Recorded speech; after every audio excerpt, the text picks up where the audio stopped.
today to Gina's World. Today I am going to show you how to do coffee or coffee enemas.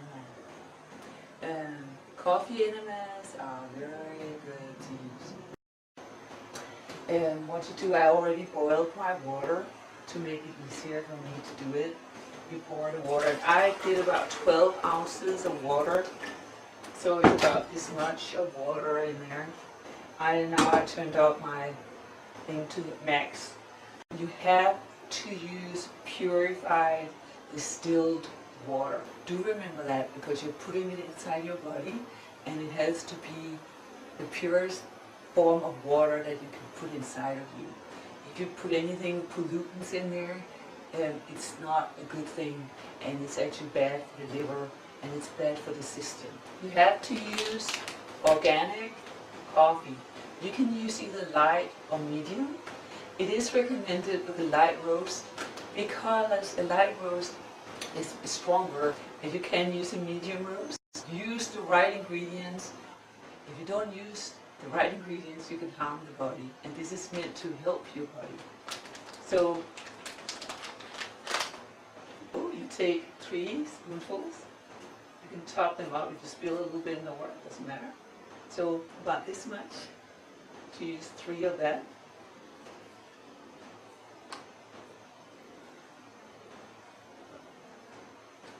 And you just put that into 12 ounces of water.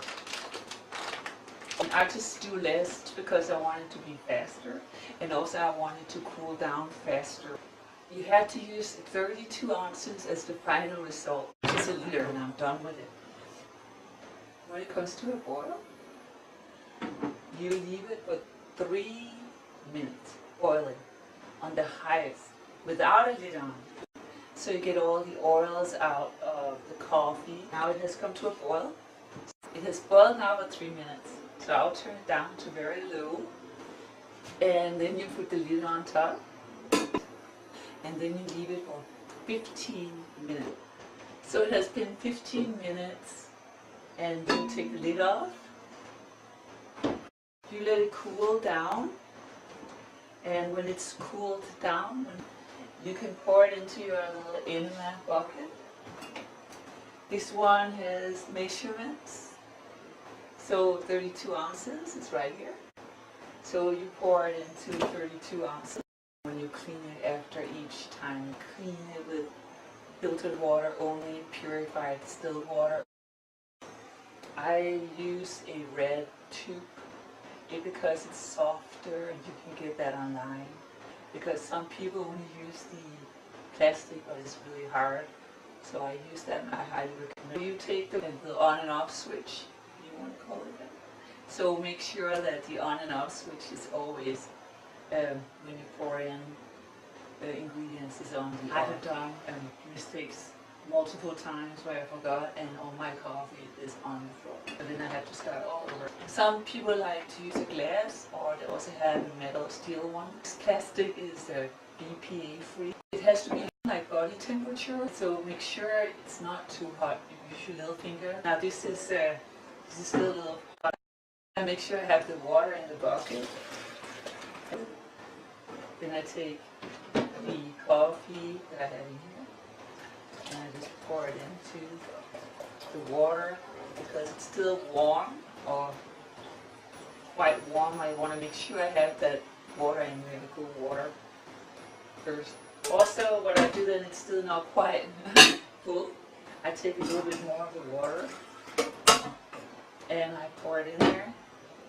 And also because I want to get the extra ingredients. Also use a sieve. I like this sieve, but you can use any sieve. You know, to get the grinds out of you can't use a coffee enema with the grinds in it. Don't use a coffee machine. It's really important to do it this way. And use a sieve. It doesn't hurt to get a little bit of the coffee mush in the bucket.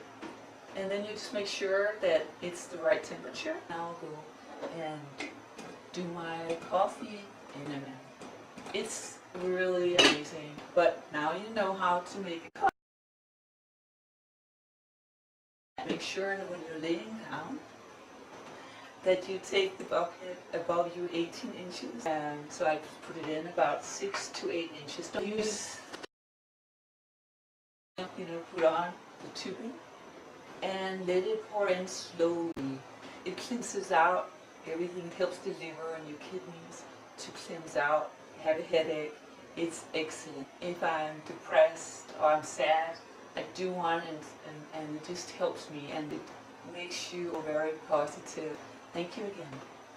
This is a good way to show